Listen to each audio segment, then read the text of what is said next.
Okay, fantastic. Well, today on the InsurTech Leadership Podcast, we're heading to the intersection of automotive technology, AI, and user experience with Rauno Sigur. He is CEO and co-founder of DriveX Technologies. DriveX is an Estonia-based startup using AI-driven image recognition and remote inspection tools to help insurers, leasing companies, and fleet managers verify vehicle condition instantly without an adjuster ever leaving the desk. Welcome, Rauno. Hello, Joshua. Good morning, good evening, good afternoon to those listening in. Yeah, absolutely. How are you doing today? I'm really good. I've had a lot of interesting calls, offers. I just love to hustle. How about you? Good. It's beginning of the day here, but ready to go for this conversation and look forward to learning more about the company and your background, leadership approach, etc. So maybe just as a starting point, you could fill in maybe some of the details beyond what I shared in the beginning about the organization and what it is exactly that makes DriveX unique in its approach. Absolutely happy to do so. My name is Rauno, as Joshua said. I'm the co-founder of DriveX, and I'm a car enthusiast. So as a little boy, I was riding along on my bicycle. I was making photographs with, the good old box, the old school camera. My mother used to get really mad at me because it costed money to print out those photos. And funny enough, I do the same thing today, just with technology. We make hundreds of thousands of inspections, and what makes us unique is that we're focused on a very specific niche. So we figured, what's the most common type of claim or damage to a car? Turns out it's a glass or windshield damage, and we found that there's no dominant player in this niche. It's a great entry point to the industry, and we've been exclusively focusing on this niche. So now we've confirmed best in class in the world. We're in North America, Latin America, Europe, even Africa, and busy expanding the product.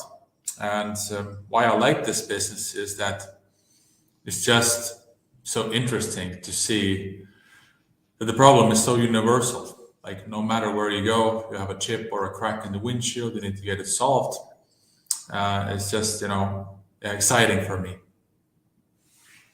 Got it. And so maybe just in terms of understanding the workflow and where these glass inspections are typically taking place, or maybe how you're changing the way that process operates. Can you tell me about kind of who some of your customers are and exactly what the use cases are?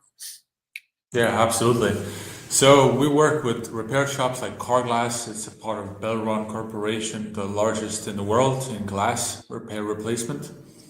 Then, of course, insurance companies like Vienna Insurance Group, Ergo in Europe. But basically what we do is that if you look at the insurance companies' first notice of loss procedure, right now they're relying on a lot of manual tasks like calling customers or getting information through email, or customers go to the dealership. That's the go-to place to start working in their car, get it fixed.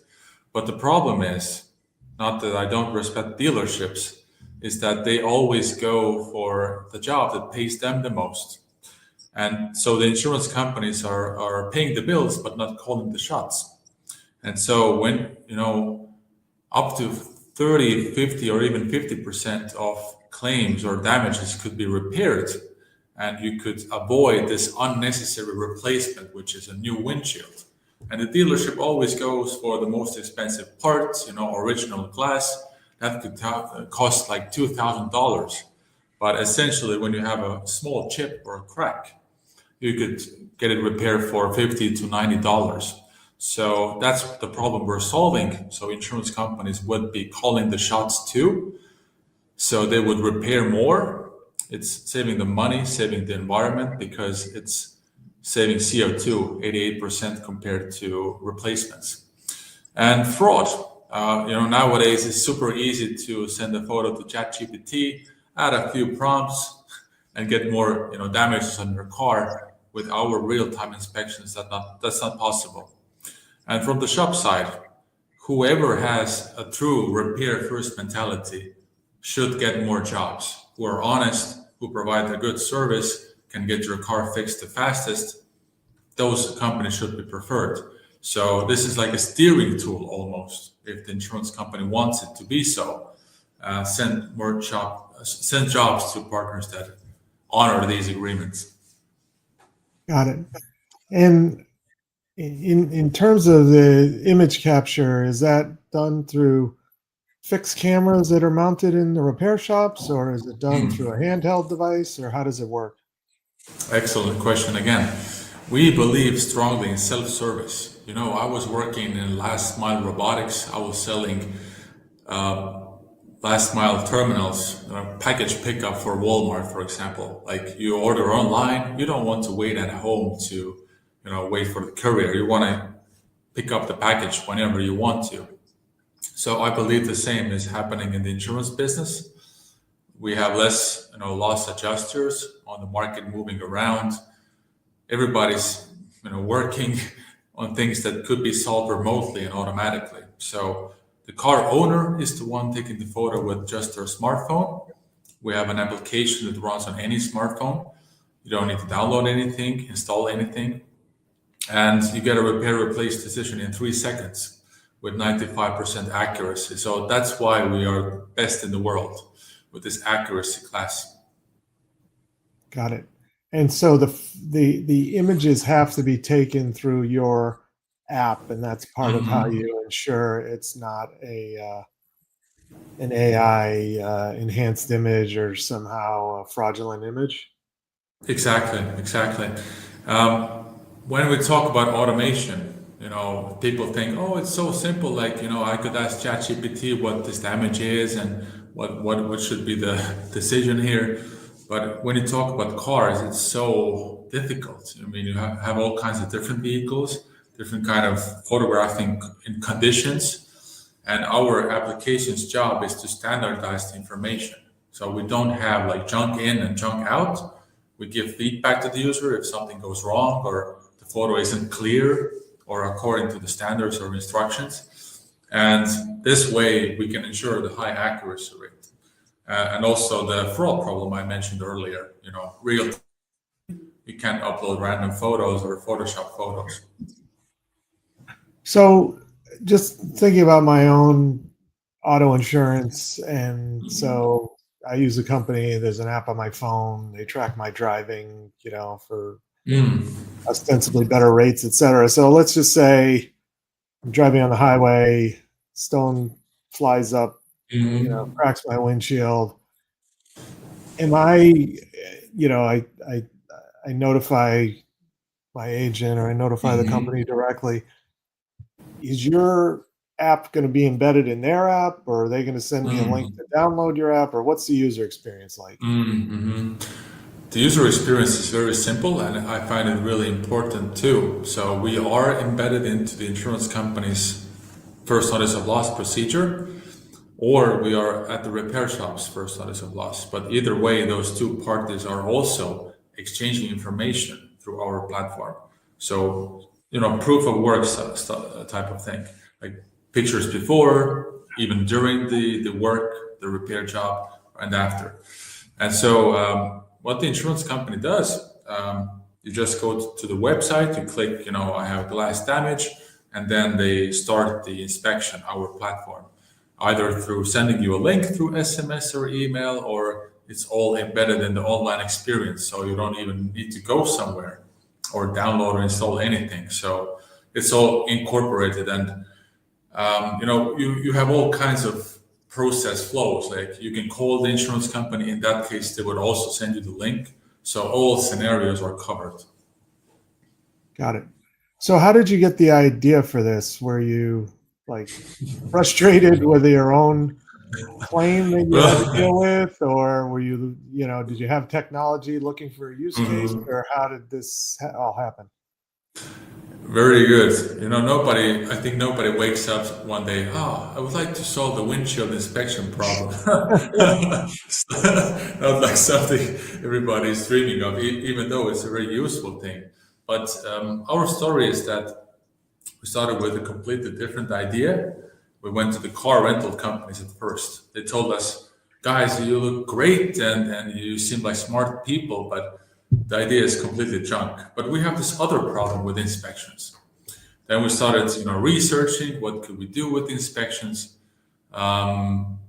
Initially, we thought we were going to build like a hardware-based booth in the airport. For example, you drive through, you got the vehicle condition, but we realized we're not hardware engineers. We have experience in software. So we tried to find out something that could be done with the smartphone. And that's how I got into insurance.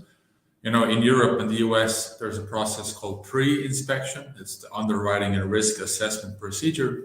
So our initial product was this. Then we wanted to expand into damage detection, like enter the claims processing. But there are other companies out there, like companies who have raised 50 million, 100 million. They have much larger teams, have been to the market longer. And at some point, even though we tried to build this general damage detection of a car body and all that, we realized we're not able to compete because I spoke to like hundreds of insurance companies and rental companies who tested out those existing solutions, and they weren't, let's say, I wouldn't say they weren't great. We understood that, we got to be smart about this. That's why we looked into the glass niche, because 30 to 40% of comprehensive auto insurance claims are about glass. We pivoted to this like 1.5 years ago.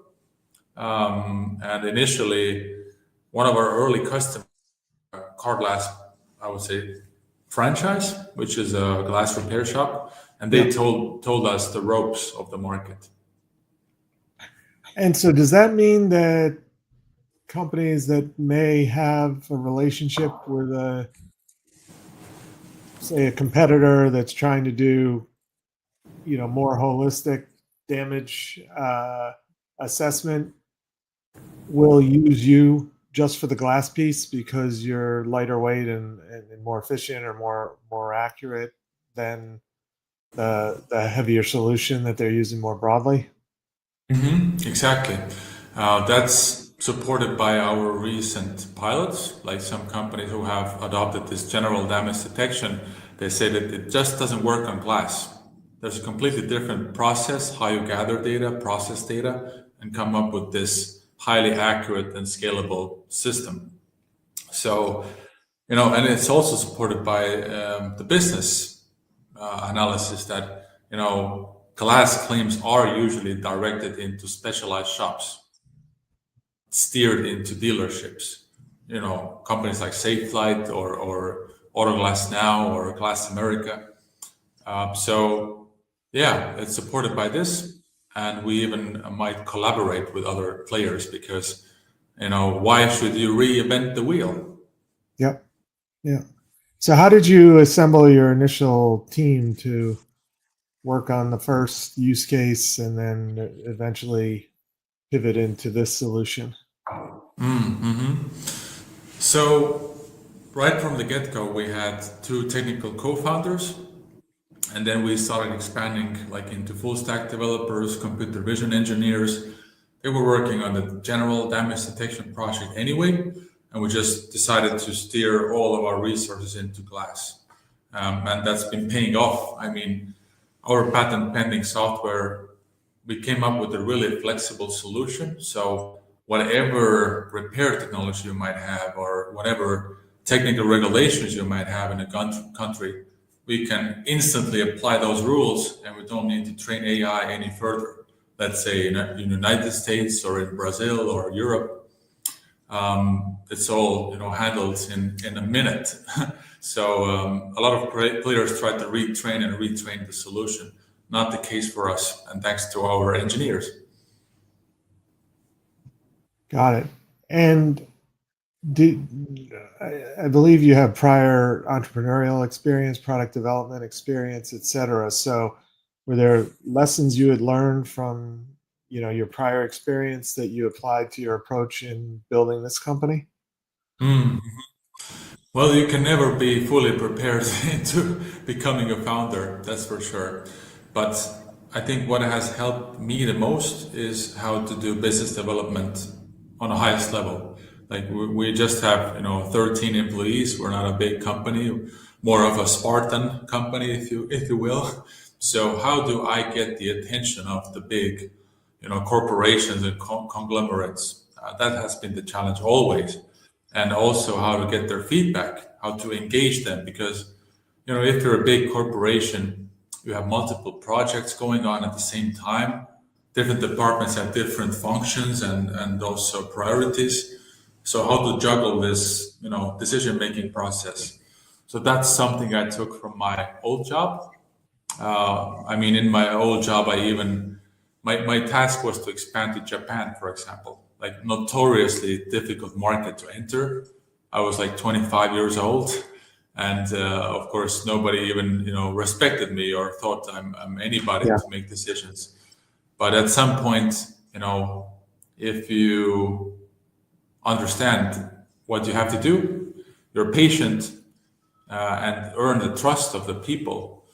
Then I discovered myself singing karaoke and drinking Japanese whiskey with the largest trading companies in Japan. So at that point, I was like, wow, I could do this. That's how I have the confidence to work with big companies. And how did you kind of decide what markets to attack and kind of build your growth strategy here? Absolutely. My favorite question. I'm a very analytical guy. So what I did, I took all of the countries in the world. I analyzed how many passenger vehicles there are. Also, I know a thing or two about insurance fraud and repair rates in that market. So that's how I come up with I would say, special formula to rate the attractiveness of the market. And US is by far the biggest in some sense, with passenger vehicles. But the interesting thing is that repair rates have been quite the same over the past 5 years. And it's because insurance companies, everything else keeps getting more expensive. Like a new windshield is getting more expensive. Recalibration is getting more expensive, but repair prices have been stagnant. But at the same time, I have markets where repair rate is like 40%. For example, in the Nordics, people are really sustainability focused. They want to repair more and also insurance companies, they can report their environmental savings. We have this thing called ESG in Europe, a regulation by the EU Commission. And it's one of the few initiatives where you can actually robustly prove how much CO2 you saved per claim. But yeah, some markets have like 1-digit repair rate, a lot of fraud. Every claim is auctioned to their network of partners, and whoever has the lowest bid wins the claim or the job. But then magically, the customer goes to the shop, and magically the job type changes from a repair to a replacement, and there's no way to check what was the actual damage, what was the right decision. So there has to be like a neutral element, like a scalable system that helps both parties, honest partners, to do jobs better. So just so I understand, was the focus on the markets where there's the biggest fraud because you can have the biggest impact, or was the market on the focus on the markets where they already prefer repair and you can help kind of confirm that's the best approach?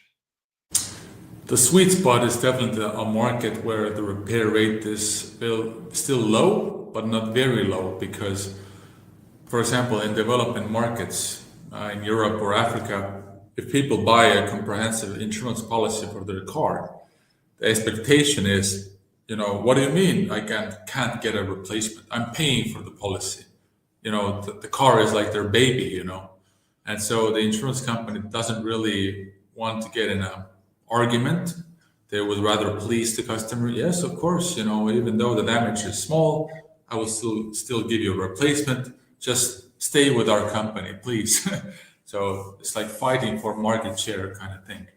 But then an interesting thing happens where the loss ratios are so bad that insurance companies are starting to look into where can we save money. And then one insurance company changes the process. For example, deductible for glass claims, which in most cases is zero. But some insurance companies have realized if I can understand the damage, I know it's repair or replace. And now, if I know this is repair, the partner cannot, rip me off. And also, if the customer wants a replacement, I will ask for the deductible. Right. Yeah, and that way you can increase repair rates. You have partners who can meet the demand with their workshops and process claims faster. And then it's like a ripple effect. Other insurance companies will start doing the same, and then moving on to other claim types. So there's really I would say two schools of thought. One school of thought says that everything should be processed and controlled by the insurance company really strictly. And the other school of thought is that, the customer can go wherever they want to the repair shop first, and then repair shop helps them with the insurance carrier, and basically blindly trusting, like reviewing results every quarter or every year, and everybody's happy. I am in the first school of thought because I'm paying for insurance, and most insurance companies don't want to rip customers off. That's not the number one goal. Number one goal is to be fair, and if everybody's fair, then competition increases, and in theory, insurance prices should also be more competitive, right? So that's why I believe in that. So I have a couple questions regarding the financing of the company. So, you mentioned, so we have offices, throughout Europe, including the Nordics. So we've worked with companies that have been backed by Nordic investors. And so I'm just curious on a couple fronts. One is, did you obtain investment from a Nordic fund because of sort of the sustainability angle, or are they more comfortable in investing in, say, an Estonian company or a Central European company, or is it just sort of coincidence? That's sort of part one. And then part two is, you mentioned running a very lean company, and so the decision to bring in outside capital versus just bootstrapping a lean organization. Just be curious to understand your decision making around all that. Great. I love those topics. So yes, we have raised 2.5 million so far. It's a mixture of venture capital, business angels, and also public research and development grants. So a lot of what we do is proprietary, R&D, and turns out that even the repair replace decision, it seems so simple on paper, but once you need to understand the damage size, for example, on the car, and you're processing a 2D image. They're not seeing this 3D. You don't have a ruler with you to measure the damage size. So all this becomes technical very fast. Also, how the service is very scalable and responds fast across the world, right? Because every second the customer is waiting or spends longer in the app to do something, it's friction, especially in today's world with online shopping and high standards. So that's why we raised capital to just develop the platform and also the accuracy rate. Why investors invest? I believe that they see power in AI.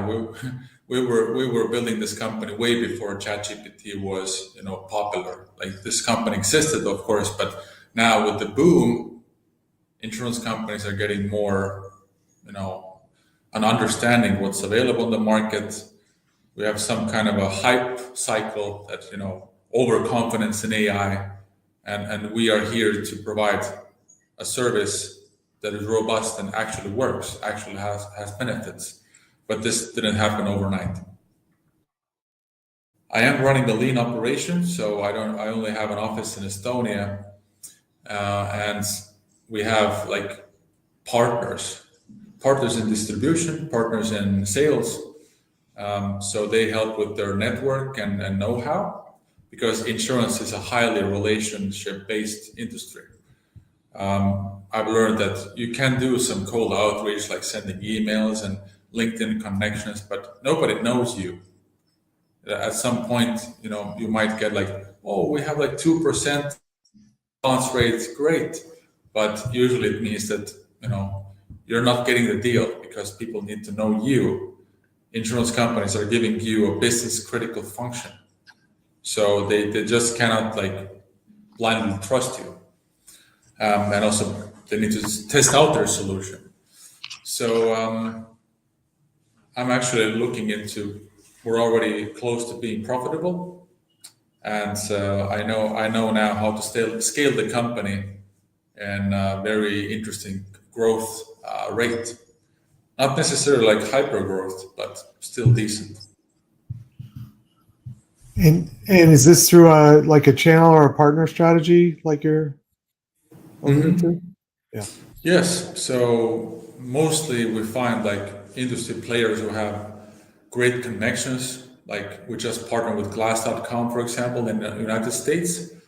They have like over 1,000 workshops in glass who work with them, and they introduce our software. So it's a great way to get an advantage. And right now we're so far away or far ahead of other players in this niche. So just shifting gears a little bit again, how do you think about ethical AI, particularly when decisions can affect policyholders' trust and payouts and all these sorts of things? And then also, you mentioned the US market. I know Europe tends to be a little heavier on regulation of some of these things, but the US has proposed language around third-party AI regulation in the insurance industry and things like that. So how do you think about that and approach that? That's an interesting question. And US companies are worried that where the data is stored. So of course we want to store it in the US, same for Europe. But secondly, there's a lot of risks and fears around what is even considered personal data. For example, if I collect number plates or VIN codes, is it personal data? We think not, because we can't connect who is the owner of the vehicle and where he or she lives or what's his or her phone number. So vehicle information, in our opinion, is not personal data. And secondly, when a user starts making the inspection, we have very, I would say, bulletproof terms and conditions. You can read them through, you can contact us. If you want to delete your data, you can have the opportunity. So you can just write us, hey, this vehicle, please, delete this data in our system, and we're going to do it because we're co-owners. The car owner gives us the photos, so they're a co-owner and we are the co-owner. About ethical AI, I think it's a very broad topic. I would say in our business, having ethics means that I won't sell this data unless I get consent from the insurance company or the car owner. So I can't just, release this to the public and, like Carfax. And secondly, from some point, we can't control what people are making photos of. Yes, we have instructions, we have feedback loops, like is it really a car? But let's say we do a photo of, somebody does a photo of, I don't know, their rear door and their kid is sitting in the back seat, right? So I think in the future, we will think about this, like how to blur faces, for example, if we detect it's a human. But other than that, I see everybody's afraid of getting a big fine. data processing agreements take a long time to get through legal and procurement. Right. But we have steered clear ourselves from personal data as much as we can.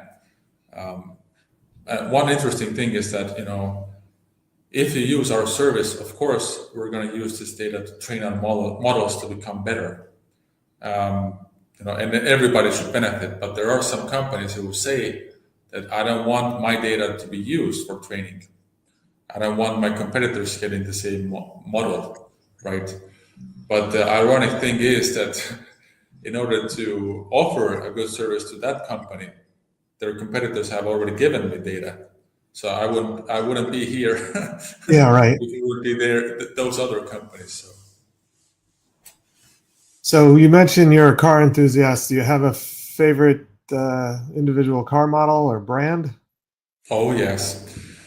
I have many favorites. Right now, my goal is actually to test out different manufacturers in different countries. I just got into American cars. I was into Germans very long time, BMWs, Audis, Mercedes. Now I bought my first Corvette. I'm very happy with this car because I'm super tall. And fun fact, Shaquille O'Neal, the basketball player, he drove a Porsche 911 and he had to make that car longer for him. But then he sold that Porsche and bought a Corvette C06 and he could fit perfectly.